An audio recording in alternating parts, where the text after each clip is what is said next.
जी साथियों, good evening. Health से related videos के लिए यूट्यूब चैनल माय आइडियाज़ पे बहुत बहुत स्वागत करता हूँ। देखिए, आयुर्वेद जो सनातन धर्म के साथ इस धरती पर आया, वो हमारे देश के ऋषि मुनियों की खोज थी। उन्होंने ज़्यादातर समय जंगलों में, पहाड़ों पे, घाटियों में गुजारा और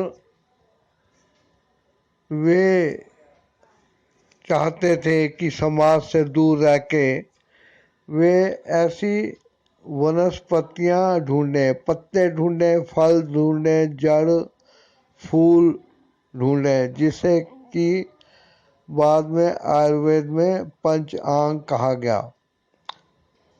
5 अंग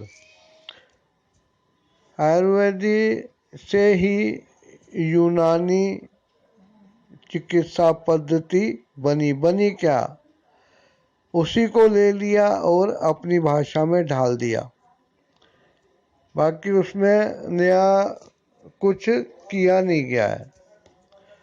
खैर, अब आयुर्वेद और यूनानी के झगड़े की बात कहीं भी नहीं आती है। दोनों को आप बेधड़क इस्तेमाल कर सकते हैं। एलोपैथी दवाइयाँ जो कि वो संस्कृतियाँ, सभ्यताएं जो कि भारतीय सभ्यता के बहुत वर्षों के बाद इस धरती पे आई और उनका दिमाग का ढक्कन खुला, तो उन्होंने अपने तरीके से इलाज किया, क्योंकि जंगलों पे उनका कोई विश्वास नहीं था। वो सोचते थे हरे पत्ते सजावट के लिए, फूल सजावट के लिए हैं। यदि आप चाहते हैं कि आप बिना किसी साइड इफ़ेक्ट के अपने शरीर को ठीक चलाते रहें, तो वैसे ही करना है जैसे कि रोज़ घर में झाड़ू पोछा होता है, घरों में सफेदी होती है, पेंट होते हैं, रंग रोगन होते हैं। ऐसी अंदर शरीर के भी साफ सफाई की जरूरत होती है, क्योंकि अंदर सेल एक्शन रिएक्शन करते हैं। अभी आपने एक्शन रिएक्शन तो साइंस में पढ़ा ही होगा। यदि आपके पास साइंस नहीं थी तो आप फिर भी कहीं ना कहीं सुन चुके होंगे।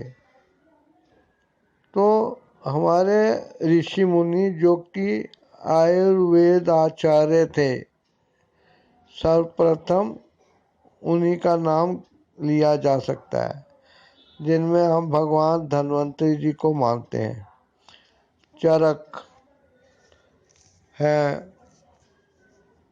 भागवत हैं, ऐसे कई महान हस्तियां हुई हैं। आप पंसारी की दुकान से सूखी हुई नीम की निमोलियाँ ले आइए, चाहे 100 ग्राम ही पहले ले आइए और बाद में ज़्यादा ले लीजिए। या चाहें तो नीम के पेड़ से निमोलियों को तोड़ के सुखाएं छाँव में, या नीम के पेड़ के नीचे गिरी हुई निमोलियों को साफ सफाई करके सुखाएं और उसका बारीक पाउडर बना के कपड़े से छान लें, या किसी आटा वाटा की छाननी से छान लें। अब आप रोज़ सुबह खाली पेट जैसे उठें, 1 चुटकी इस पाउडर की निहार मुँह थोड़े से पानी के साथ ले लें। यदि आपको सुबह बहुत ज़्यादा पानी पीने की आदत है, जैसे कि अच्छी सेहत के लिए बताया भी जाता है कि सुबह खूब पानी पीना चाहिए, तो आप नीम की पाउडर की 1 चुटकी थोड़े से पानी के साथ ले लें और कम से कम 40-35 मिनट तक कुछ भी ना खाएं पिएं। उसके बाद आप जी भर के, जग भरकर, लोटा भरकर, बोतल भर के या 5 गिलास पानी पी लें। यदि आपको समय हो, क्योंकि अब लॉकडाउन और अनलॉकडाउन का तो हमें एक्सपीरियंस हो चुका है, तो आप यदि घर पे रहते हैं तो दिन में कम से कम 5 बार आपको 2-3 गिलास इकट्ठे पानी पीना चाहिए, जिससे कि पानी आपके ब्लड को पतला करके उसके अंदर घुली हुई टॉक्सिक मैटर जो होते हैं उन गंदगी को दूर कर सके। जब पानी में शुगर मिल जाते हैं, सॉरी, ब्लड में शुगर ज़्यादा आ जाती है, ग्लूकोज, तो खून चाशनी जैसा भी होने लगता है। अब जब आप ज़्यादा पानी पिएंगे तो वो खून जो है वो बड़े आराम से पतला हो जाएगा, और क्योंकि पानी में सब कुछ घुल मिल जाता है तो पानी जब मूत्र के रास्ते, ईश्वर ने इस संसार की रचना बड़े वैज्ञानिक ढंग से की है। आपको कोई भी चीज़ ऐसी नहीं लगेगी कि आप कहोगे कि इसमें सुधार करने की ज़रूरत है। आप अपने ही शरीर को देख लीजिए, आप उसमें क्या सुधार कर सकते हैं। किडनी जिस जगह पर है सही है, टांगों की बनावट, पैरों की बनावट, हड्डियों की रचना, मांसपेशियाँ, आँख, कान, नाक इत्यादि, कुछ भी आप देख लीजिए, हर चीज़ अपने स्थान पे बिल्कुल सटीक तरीके से लगी हुई है, उसमें कोई बदलाव नहीं किया जा सकता। अभी इस शरीर को, इस संसार को बनाया एक ही शक्ति ने। हमने कहा भगवान, और हमसे रूठ के कुछ लोगों ने अलग रास्ता अपनाया तो उन्होंने कह दिया अल्लाह, खुदा। ऐसी दूसरे भी धर्म में माना जाता है, लेकिन आप देख लो कि शरीर की रचना, हर संसार में जीव जंतु एक जैसे पाए जाना ऑस्ट्रेलिया को थोड़ा सा अलग रख सकते हैं। यही शो करता है कि ईश्वर एक है, भगवान एक है, और उसी ने संसार को बनाया। अब उन्होंने पानी बनाया, पानी जिसमें सब कुछ घुल जाता है, और पानी जो है खुद को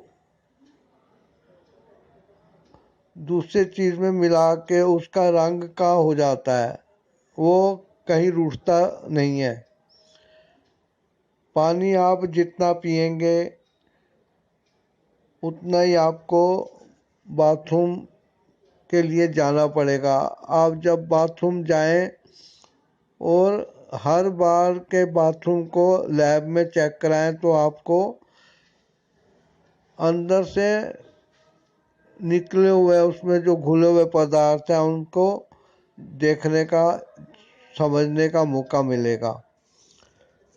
तो अगर वो चीज़ें बाहर ना निकले तो अंदर एक दिन ब्लड जो है उनसे गाढ़ा हो जाएगा, ब्लड को बहने की जगह ही नहीं मिलेगी। जैसे कि हमारे घरों की नालियों में जब धूल मिट्टी कचरा जमा हो जाता है तो नालियों का पानी ओवरफ्लो होने लगता है। ऐसे ही यदि हमारे शरीर की नस नाड़ियों का खून ओवरफ्लो होने लगे तो शरीर को फाड़ देगा।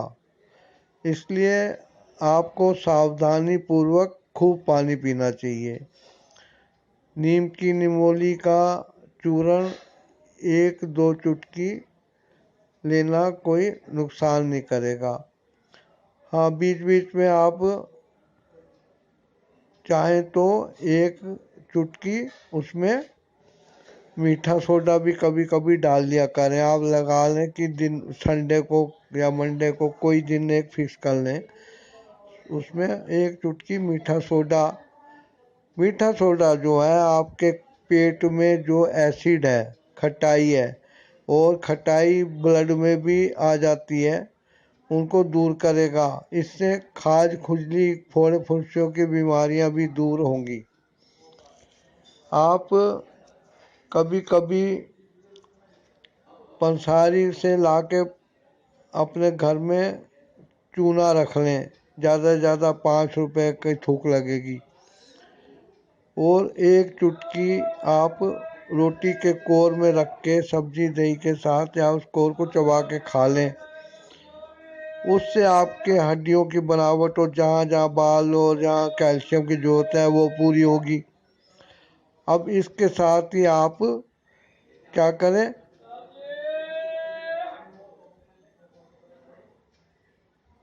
इन चीज़ों का प्रयोग करें। ठीक है, नमक बहुत कम लें, चीनी बहुत कम लें, क्योंकि जो आप खाते पीते हैं उनमें ये सब चीज़ें आपको शरीर के ज़रूरत के हिसाब से मिली हैं। क्योंकि आप अपने आप को खुदा की टांग मत समझिए, आप ये सोचिए कि आप भी भगवान द्वारा जंगलों के मैदानों में छोड़े गए एक जानवर भर है, जिसने सीधा चलना शुरू कर दिया, बोलना शुरू कर दिया और दिमाग का इस्तेमाल करके क्लस्टर बम, एटम बम बना लिए। और अब आप देख रहे हैं कि जो युद्ध हो रहा है उसमें कितनी तबाही हो रही है। अपने दिमाग को शांत रखिए, कभी कभी आंख मूंद करके एक जगह पे बैठ के अपने ईश्वर का ध्यान करिए, और आप अपने आप को शरीर के शुद्धिकरण के साथ साथ मानसिक शुद्धिकरण भी करें, और अपने आप को विचारों से मुक्त कर दें, चिंता मुक्त कर दें, स्ट्रेस वाला दूर हो जाएगा, डिप्रेशन दूर हो जाएगा।